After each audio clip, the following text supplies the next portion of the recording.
optimization. Wow. Hello. Hello, world. Great. We're filming. Everybody's good. We got our stuff. Love it. We are doing no geometry today. Woo! If that makes you feel good, you know, high five your neighbor if you want to. Instead, we are starting the topic. The topic is called implicit differentiation. You are going to love implicit differentiation, I promise. You're going to feel smart again. All the things are going to come together. Kimberly smiled. She's like, God, I love feeling smart. Yes, Kimberly, I know. Here's the thing. There are two kinds of curves. We have the explicit curve, and we have implicit curve. Explicit curves are things like y equals x squared. F of x equals the square root of 1 minus x squared. Explicit curves is what you have studied your whole entire life. Think of explicit as like calculator ready. Okay, like I can type both of these functions into my calculator without doing any extra work. Are we okay? You guys are so super quiet. Everybody's okay? Okay, good. So those are explicit curves. Implicit curves mean that the x's and the y values are getting mixed in together on the same side. And you've seen these before too. But I don't think Mr. Sahotra ever described them this way. Here's an example of an implicitly defined curve. X squared plus y squared equals 1. Implicit because the x's and the y's are mixed in together on the same side. Mixed in. Now, could I do some math and solve this for y? Yes. There could be some basic math I do here, right? No, I mean, what would you do to solve for y? Subtract x squared. Subtract x squared and then? Squared. Cube it. Yeah, I mean, square root it. Square root it. Square root it, thank you. I knew you were going to get there. You could, in this case, take an implicitly defined curve and rewrite it as an explicitly defined curve, but that's not the goal. Right now, I just want to make sure we're good. There's explicit, there's implicit. Questions so far? Everybody good? Implicitly defined curves tend to be much more beautiful. If you feel the temptation to ooh and ah, feel free. I think these are beautiful. Ooh, ah. Feel free to ooh and ah. Ooh, ah. So an example of an implicitly defined curve, you guys studied these last year with Mr. Salhotra, an ellipse. An ellipse, right? A circle that kind of got squished.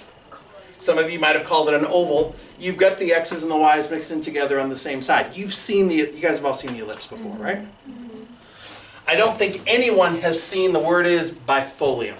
What's the word? Bifolium. One more time with attitude. Bifolium. There you go, it's the bifolium. This is a bifolium. Honestly, if you covered up the word bifolium, I wouldn't know to call it a bifolium. I'm not interested in that vocabulary term. I just want a little bit of oohing and ahhing about, wow, look at this beautiful equation that has x's and y's mixed in together, and look at the curve that it creates. Beautiful stuff, beautiful stuff. And I'm saying curve, I've not used the F word. I've not used the function word because this is not a function. And the reason that it's not a function, it fails that there was this test, right? Wasn't there this test back in Algebra 1? Abraham, what was the test back in Algebra 1? The vertical line test. This guy would fail the vertical line test. You're about to take one of my nifty 50, aren't you? Who are you taking? No, I just got him back. I don't know. Okay, she misses you. Bye. All right, everybody okay? Now we've got the rotated hyperbola. Great, another example of an implicitly defined curve. Jose, why is this implicitly defined? How do you know it's implicitly defined? Because it's a curve and not a function. That's not why. It has to do with the equation. Go back to the equation. It's implicitly defined because It's mixed in the x's and y's. those x's and y's are all mixed in together, right? The last one is called the limaçon. Say it with me. The limaçon. Limaçon. Long face. Limaçon. Limaçon. Limaçon. Okay. So the limaçon looks like this. Not worried about how do I make this curve. Here's what I am interested in. I'm interested in the calculus of all these implicitly defined curves. And the calculus is the same. The calculus is beautiful. Amazing stuff. So here comes the calculus. So let's be prepared to do some math here. You're gonna love it. For those of you that like flow charts and all sorts of things, great. I've got one for you. It's over there. Let me just start the process and then we'll play a little bit. So I'm going to give you this equation here, x minus 3 squared plus y plus 4 squared equals 25, which I would hope you guys all would know that this is the equation of a circle. Maybe you don't remember that it's the equation of a circle, but it is. All circles, and this is definitely worth making a little note on your paper, all circles have the form x minus h squared plus y minus k squared equals r squared. Right, this is like pre-calculus knowledge that you may have forgotten. It's okay that you forgot it. You need to know that that's a circle. You need to know that the center is at h comma k, and the radius is equal to 5. Stay with me. So for this particular circle, the radius is 5, because we normally have that this guy over here is r squared. For this particular circle, the center is, where's that center? Negative 4. No, 3, negative 4. You want to be careful. The equation of a circle says x minus h squared plus y minus k squared equals r squared. If it's x minus h, then h is 3, and y minus k, then k is negative 4. So I could generate the equation by saying start at the center, 3, negative 4. My radius is 5. Go right 5, go left 5. Go up 5, go down 5. This is what you did in pre-calc. Okay? Now here comes the calculus. I want to find dy dx. Marvin, I know it's been a while. Dy dx, what is that really? I want to find the derivative. So great, let's go find the derivative. I want to find the derivative of x minus 3 squared. Have a quick strategy conversation with somebody near you. How are you going to find that derivative? What are you going to do?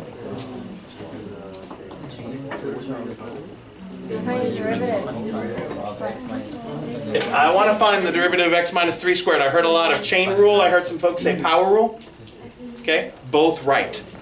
Chain rule because I've got stuff being squared. Let's take a derivative. So the derivative is 2 times x minus 3 times the derivative of the inside. And the derivative of the inside? 1. Plus, take the derivative over here. Now be careful, I'm taking the derivative with respect to x. I want dy dx. I've got stuff squared again. Here's what's going to be different. Take the derivative of stuff squared. So 2 times the stuff times, what's the derivative of the stuff on the inside? Not 1. Because it's y. What's the derivative of y? The derivative of y is dy dx. That's what that notation means. We're doing a chain rule, and when I take the derivative of y, it's going to be dy dx. I'll come back and answer questions on that in just a second. Take the derivative of the first part using the chain rule. Take the derivative of the second part using the chain rule. Equals, take the derivative of 25. 0. All I did is I took the derivative all the way through this problem. Every single term I took a derivative. What makes this guy over here different is that y is the variable. And if I take the derivative of y with respect to x, I've got this little chain rule piece that's being added in. That's the part that's different. Questions about the part that's different? Everybody okay? Okay, so here's the thing. So now it says find dy dx. Great. If Ron Beer was here, I'm sure he'd say, there it is, I found it, done. Find means solve. Solve for dy dx. Use your algebra skills here. Get dy dx by itself. To get dy dx by itself, the 2 and the y plus 4 are multiplying the dy dx, so be careful there. But this term over here, the 2, the x minus 3, and the 1, I can just subtract those to the other side. That's just some legal algebra. So 2 times y plus 4 times dy dx equals negative 2. And if you guys don't mind, I'm going to stop writing the 1. Okay? I want to find dy dx. I want to solve dy dx. I want to get dy dx by itself. So I think there's some more algebra here. I'm going to divide. So dy dx is equal to negative 2 times x minus 3 divided by 2 times y plus 4. That's dy dx. For those of you that are tempted to simplify, there is some simplification we could do here. Giselle, where's the simplification that you can do? Subtraction 2 over 2. Right, those 2's, I can cancel those out if I want to. Don't have to, so you're going to say dy dx is the negative of x minus 3 over y plus 4. I need to take attendance real quick. I want you to have a conversation with somebody near you. What is different about implicit differentiation from what we've normally been doing? I'll be back in a second. 2, 4, 8, 10, 12, 16.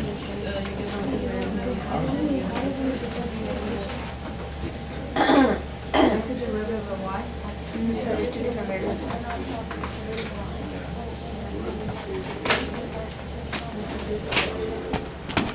Hi, Will. It's like 10 minutes. There.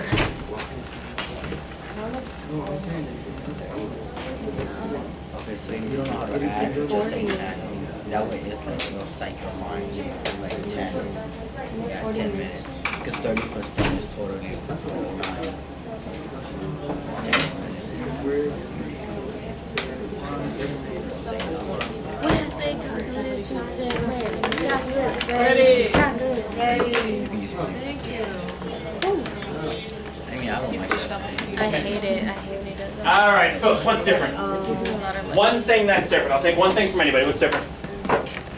What's different about implicit differentiation from explicit differentiation? What's different? The 2 variables. 2 variables, what about them? Well, you're not like isolating them to like solve the derivative. Right, in the explicit world, you've got like the y variable set off by itself. In the implicit differentiation world, we're not worried about that. What else is different? Adriana, what else is different? Implicit one, Yep, we're solving for the derivative, yep. and in the explicit one, we're solving for a variable. But in the explicit world, we actually are still solving for the derivative. What's different though is you get the derivative right away. If I said, what's the derivative of x squared, you guys would tell me 2x. And the derivative of y is? Oh my gosh, the derivative of y is not 1, it's dy dx, it's y prime. Right? It's just because it's written explicitly, you get there right away. In the implicit world, you've got the x's and the y's mixed in together, and so we're just going to say, don't worry about separating them in the beginning, just whack it with the calculus. What else is different? Look at the answer. What's different in your answer? It's a fraction, but even more than the fact it's a fraction, look at that fraction. You still have the variables. I have both variables still playing around in the implicit differentiation world. That has never happened before. Another thing that's different is we have to be super careful with our chain rule. If I'm taking the derivative of something that has a y, I'm going to have that dy dx showing up. Here's the good news. Here's all the stuff that's the same. If I want to know where the curve is increasing, you look for where the derivative is Positive. positive. I want to know where the curve is concave down. We change this from The double concave down. Think about concave down. The second derivative is negative. I want a horizontal tangent line. Can you guys show me a horizontal tangent line? Horizontal tangent line. I want a horizontal tangent line. What are you gonna do? f prime equals 0. The derivative equals 0. All the calculus ideas that we built stay the same. Okay? So let's give it a whirl. See what we can do. Let's do part B together, and then you guys will do part C on your own. Part B, using your answer from part A. The answer from part A is hugely important here. Figure out where you have horizontal tangent lines. So part B, if I have horizontal tangent lines, one of the things that I know, horizontal tangent line means something about that derivative. Derivative is equal to 0. So if the derivative, now notice I'm not writing f prime, I'm writing dy dx is equal to 0. You already have a derivative, don't you? We know that the derivative is this negative x minus 3 over y plus 4. And I want the derivative to be equal to 0. I've got a derivative equal to 0. My derivative is a fraction. Where is that going to be equal to 0? Wait, I heard an echo of denominator and then it kind of made its way over here. If a fraction's equal to 0, you guys know this. David? At the bottom is greater than the top. You're doing division. When do you get to 0 as your answer? Stop saying denominator. Numerator. You need the numerator to be equal to 0. So this means I can ignore the denominator. So the negative of x minus 3 is equal to 0. I can distribute. I can move that 3 to the other side. X is going to be equal to 3. I'm just focusing on the derivative being equal to 0. Derivative's a fraction. Set the numerator equal to 0. Done, get out. Now, here's the problem. They want to know where the derivative, where the tangent line is horizontal. Look at the graph. I gave you the graph for a reason. Where is the derivative equal to 0? You've got the graph in front of you. How many times? Should be 2. I can see from the graph, I can see tan equal to 0, tan tan equal to 0. The only way I'm actually going to get both points, I need not just an x coordinate, but I need the y coordinate that goes with this. So what I know is that x equals 3. The new piece, and this is something we haven't normally done before, you know that the x value is equal to 3. What I need is the y value. We're going to plug in. But here's the thing. Where? What do you plug into? Jennifer, where do you want to plug in? The very first one, because it's this very first equation. This is the thing that constrains the x's and the y's, right? This establishes your relationship. So let x equal 3, not in the derivative, but in this guy here. 3 minus 3 squared plus y plus 4 squared is equal to 25. 3 minus 3 is 0. 0 squared, I get 0. Y plus 4 squared equals 25. Your algebra skills are really strong, so I don't want to worry too much about this. I would imagine some folks want to, like maybe do a box? Right, you could square it. Subtract the 25 from both sides, maybe do a little bit of factoring. Or, let's go easier. Cover up the stuff in the parentheses. What squared is 25? 5, half right. You've got to consider positive 5 and negative 5. So y plus 4 equals 5, or y plus 4 equals negative 5. If y plus 4 is equal to 5, y is equal to 1. If y plus 4 equals negative 5, y is going to be equal to negative 9. What this means is I have 2 places on the curve with the horizontal tangent line. The first one is at 3, 1. The second one's at 3, negative 9. Does that feel right based on the graph? Yes. Marvin, what was that? That's the radius of 5. Tell me more about that. So it will be a diameter of 10, and a negative 9 and 1 is 10 units apart. For this particular circle, we know where the center is, right? The center is over here at 3, negative 4. And what Marvin just said is the radius is 5. So if the radius is 5, how do I get to every single point on the curve? I go 5 in all the directions, right? So go up 5 spaces from 3, negative 4. Go up 1, 2, 3, 4, 5. Where are you? 3, positive 1. Go down 1, 2, 3, 4, 5. You're down here at 3, negative 9. It all fits. It all works. The geometry fits together with the calculus, fits together with the pre-calculus, the conic sections. It's all part of the same story. Can you say that because there's two roots, there's going to be two horizontal tangent lines? I would expect 2 horizontal tangent lines because there's 2 solutions. Okay, try part C. See what you guys can do.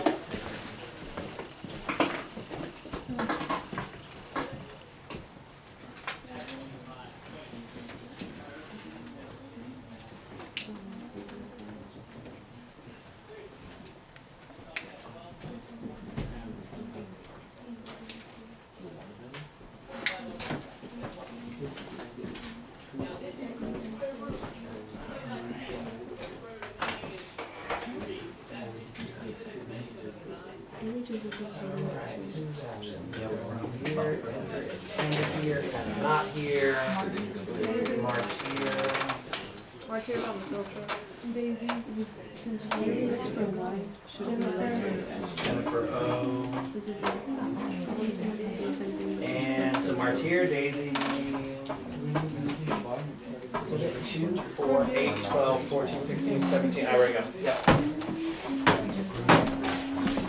Okay, vertical tangent line. Right there, same one. Vertical tangent line, what do we know? Vertical tangent line, what do you know? The derivative wouldn't exist if you had a vertical tangent line. Why wouldn't the derivative not exist? Or why would the derivative not exist? Think about this derivative. Why wouldn't this derivative exist?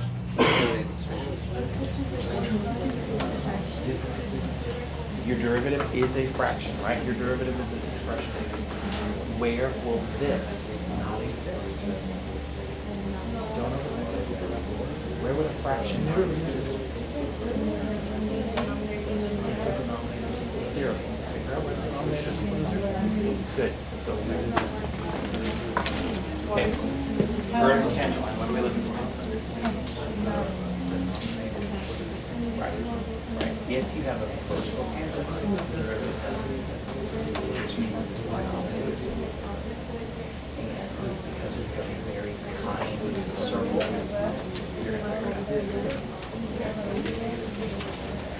Okay, friends over here, how are we going to figure out vertical tangent line?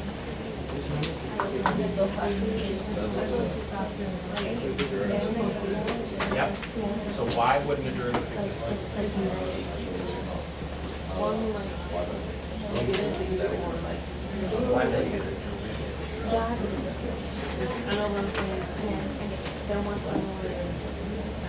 Why would a derivative exist? Why wouldn't the derivative exist? A derivative doesn't exist. That's telling you something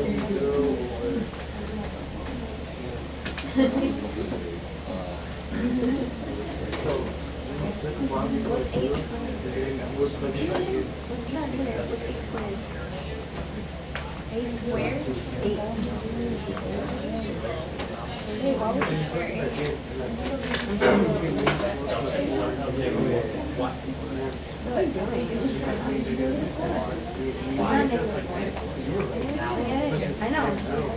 Why is square an 8?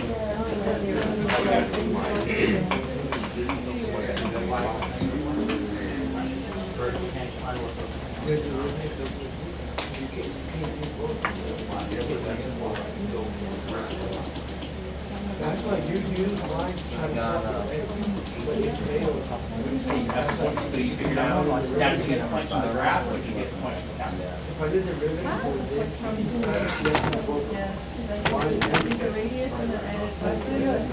Okay, could you, because I'm not going to give you the graphs all the time. Could you use the derivative to figure out where to get vertical?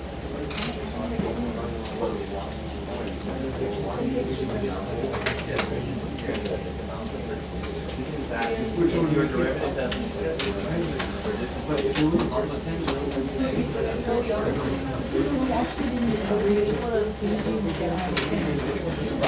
But it's still, I want to connect everything back to your account. Okay?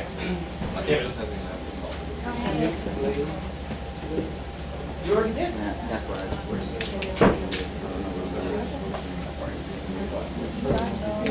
not when the function is, I just talked about the y diagonal. Okay, but you're not done because I need that x coordinate as well. Where does that go? Putting that into the original function, curve. Okay, and does it match? And then -2. Oh, there you go. -2, Is Half that? right, half wrong. -8, -4. Okay, so I'm seeing for most folks, they figured out vertical tangent line means denominators equal to 0. You figure out that y is equal to -4. You're going to go 5 to the right, you're going to go 5 to the left, you're at 8, -4, -2, -4. Done. Mostly okay? Yes. All right, so let's keep pushing. Let's keep pushing. We're going to leave the land of the circle, and I want to introduce you to a new curve. Curve, not function. Christian, why curve, not function?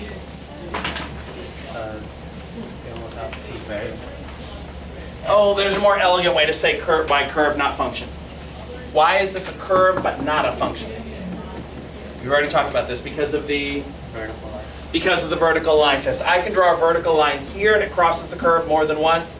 Done, doesn't work. I can draw a vertical line here. Isn't going to work. So this was an AP question from a couple of years ago. Let's go through this. They've given you a implicitly defined curve, and first thing they're going to ask you to do is show that this is what your derivative is. This is meant to be a kindness on their part.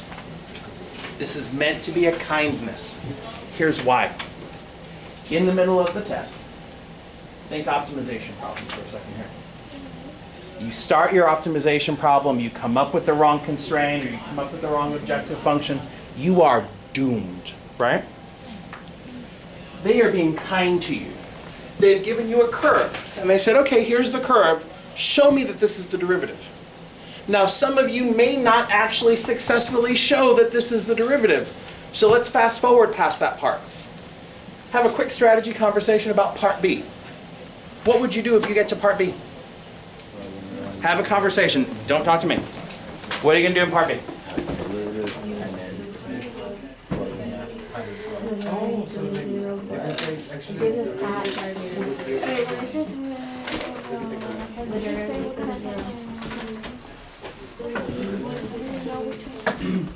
So part B, determine the equation of the tangent line. I've heard it from a whole lot of different folks. They already gave you the point. They said x is equal to 1, y is equal to 1. The only thing I don't have right now is... The only thing I don't have? Slope.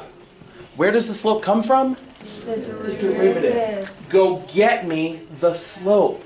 Go get me the equation of the tangent line, please.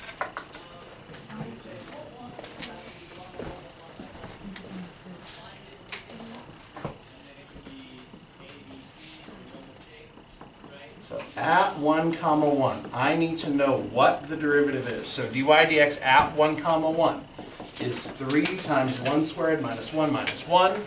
It's 4 times 1 cubed plus 1, which I think is 1 over 5. Hopefully everybody's good with 1 over 5.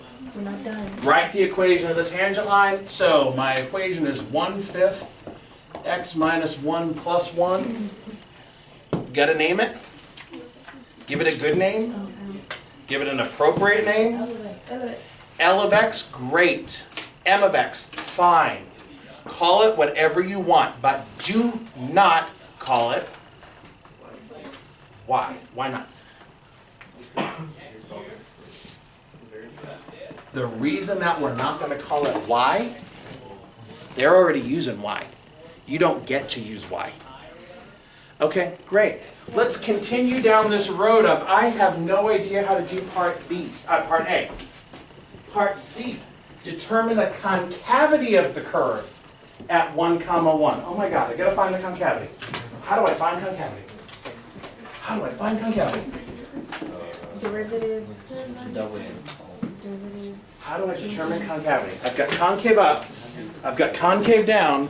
The way I determine the concavity, change in time. I can look to see where the first derivative changes from increasing to decreasing or decreasing to increasing. That's a point of inflection. That's not concavity. Okay. Decreasing or increasing. Where the second derivative is positive, or if the second derivative is negative. So what I need is the sign of, here's how I'm going to write the second derivative, d squared y dx squared. So d squared y dx squared. I think we've seen that before, but I could be wrong. This just means the second derivative. Well, you guys know the game.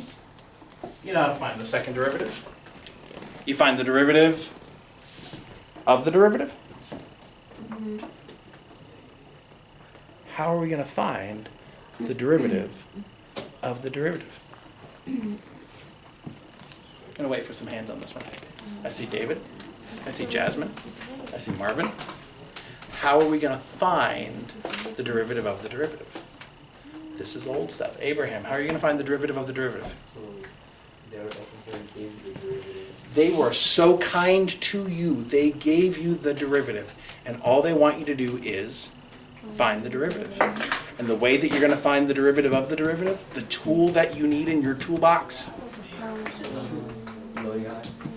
you need quotient rule.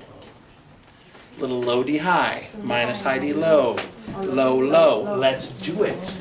Oh my God, it's been a while since low low. Okay, bad board planning on my part. I'm over here in the corner. Okay, so quotient rule says low 4y cubed plus x. D high, be careful here. I need the derivative of 3x squared minus y minus 1. Be careful here. Take a couple seconds to think about that. 3x squared minus y minus 1. What's that derivative? What's that derivative? What's that derivative? Part of it should be really easy. Be careful, be careful, be careful. The derivative of 3x squared minus y minus 1. Marvin, what you got? Is it 6x minus dy over dx? 6x minus dy dx. How many guys would agree with them? 6x minus dy dx. How many guys would disagree with them? Everybody okay? All you're doing is applying your implicit differentiation rule here.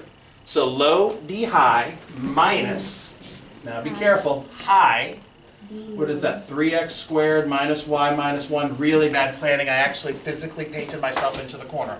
Low d high minus high d low. I need the derivative of the denominator. The derivative of 4y cubed plus x is 12, be careful. The derivative of 4y cubed is 12y squared. It's a chain rule problem. The derivative of x to the fourth, or 4x to the third, would be 12x squared. This is 12y squared dy dx. I cannot believe I'm actually over here in the corner. Plus 1. All my pretty handwriting going away. Over low. 4y cubed plus x, the whole thing squared. Stay with me. Jasmine. Can you read the last part? Probably not. Okay, I'll try. So the last part that's in the parentheses there? Yeah. 12y squared dy dx plus 1. If I am scoring this on a quiz, this is probably 2 points. David. So whenever you take the derivative of y by itself, it's always going to be dy over dx. It's going to be dy over dx. Now here's the thing, we're not done. I know some of you guys are like, I want to be done. Not done. Nope, not done. Not done. Because I haven't actually figured out the concavity. So I have to plug in. So good. All right, I'm going to give myself a little more room here. So plug in. At d squared y dx squared, plug in 1 comma 1. Everywhere there's an x, put in 1. Everywhere there's a y, we're going to put in 1. 4 times 1 cubed. Oh my gosh. 4 times 1 cubed. 4 plus 1, 5. Parentheses. 6 times 1, 6 minus dy dx. Oh, I love all the faces. Somebody's like, you want what? 0.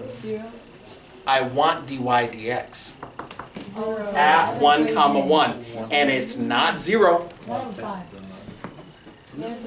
I want dy dx at 1 comma 1. Jasmine, what's it going to be? Because? That's actually what you figured out in part B. So it's going to be 5 times 6 minus a fifth minus, now that Jasmine's kind of let the cat out of the bag, we can finish it off. 3 times 1 squared, 3, minus 1, 2, minus 1, 1, times 12 times 1 squared, 12, times a fifth, what is that, 12 over 5?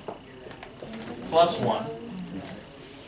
In the denominator, 4 times 1 cubed is 4, plus 1 is 5, 5 squared, 25. That's great, and you guys have been raised to not simplify answers. But there's a problem here. And the problem? Oh, we have to find the sign. The problem is you actually don't know what the sign is. You don't know, is this a positive answer or is it a negative answer? You're going to have to do a little bit more work. So let's do a little bit of fraction work. 6 minus 1/5. Find your inner fifth grader. Let's see. 6 is 30 over 5. Minus 1/5 is 29 over 5. 5 times 29 over 5. A positive number. Okay, it's a positive number, but 5 times 29 over 5. 5 times 29 over 5. Oh my gosh. 5 times 29 over 5. Jen, who is dying there of the flu, knows that 5 times 29 over 5 is 29. The 5s cancel? Yes. Minus 12 over 5 plus 1. 12 over 5 plus 5 over 5. Was it 17 over 5? Okay.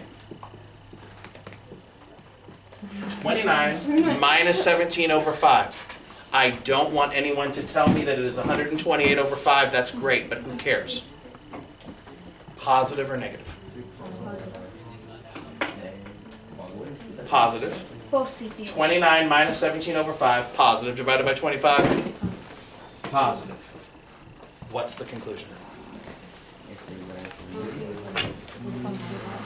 Be careful, the question is not about relative max or relative min. The question is about Concavity. concavity. So what's the concavity?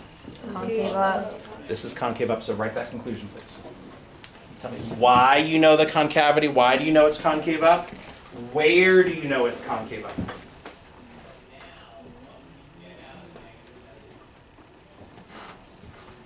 So hopefully your answer looks something like, at the point 1 comma 1, the graph is concave up because the second derivative is positive.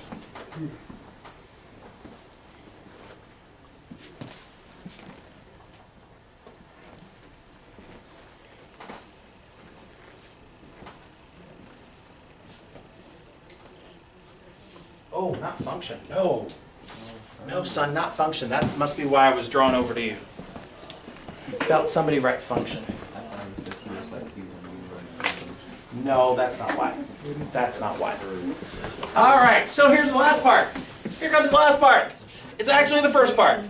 I don't know why, but last period I decided doing the first part last is what I wanted to do, and it went so well. So here comes part A, where you actually have to do the work. They've given you a curve, and they want you to show that the derivative is going to work out that way. So what are we going to do? Talk to your neighbor about this. What are you going to do? What's your plan?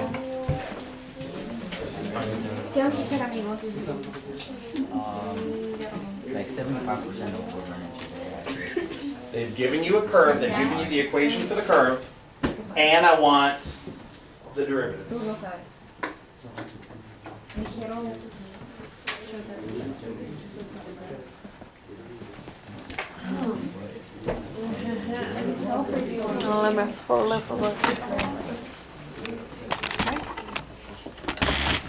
Okay, so I'm seeing a lot of folks who are already starting to take the derivative. Great, let's be careful. Don't turn. No. All right, so everybody's with me. So that's my curve. That's supposed to be the derivative. I have to show that that actually is the case. Let's go take a derivative. Derivative of y to the fourth. I would hope everybody knows this one now. 4 4y cubed Times Times dy dy. dx. times dy dx because we're taking the derivative of a y. Great, love it. Plus the derivative of x. 1. Derivative of x is 1. Equals, good, keep going. Derivative of x cubed. 3x squared. Great, minus the derivative of xy. X. And I already heard a couple of folks, oh, what is this really? How am I going to go find this derivative, Christian? What are you going to do? You have to find the derivative of those multiplications. Ah, it's the derivative of the multiplication. What rule is that? Product. If you're finding the product of two terms and you want to find the derivative, it's called the product rule. Good. Sometimes you got to give it away. Okay, so you're going to need a product rule over here. Right now, I'll tell you, my brain is full. I don't actually want to take the derivative. I'm just going to use that notation we haven't seen in a while. Right, I'm just going to use that. Find the derivative of xy, but find it in a little bit. Plus the derivative of 2, 0. I would hope that the first 1, 2, 3 terms and the last one, really easy. And it's this guy over here that's going to make you pause. Take 1 minute, go find that derivative for me, please. Of xy. What if it be x? Be careful. You know the product rule. First is the derivative of x and then dy dx plus x times dy dx. So y plus x times dy dx. That's what you said. Yeah, that's the one that takes you through. I feel like that's is that what it is?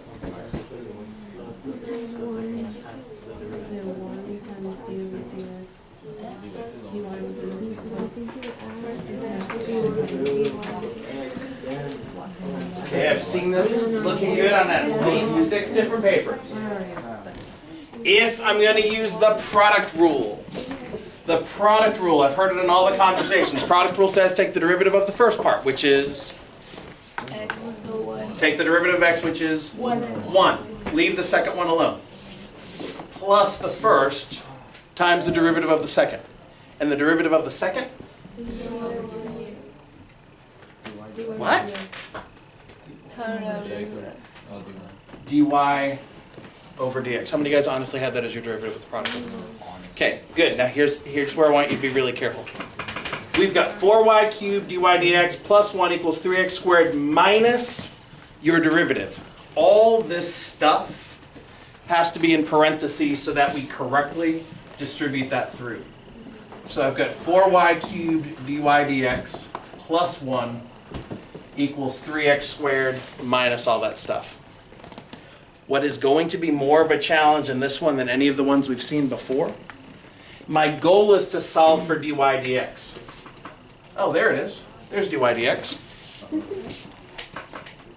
And there's another one over here. For the first time ever, we're getting that dy dx to actually show up on both sides. You're done with the calculus. The only thing standing in your way of getting to the final answer is some algebra stuff. So let's try some legal algebra. Oh, I just wrote. Wrote in my pants. 4y cubed dy dx Second pair, right? plus 1. I know. I've written in my pants all the time. 3x squared, distribute the negative.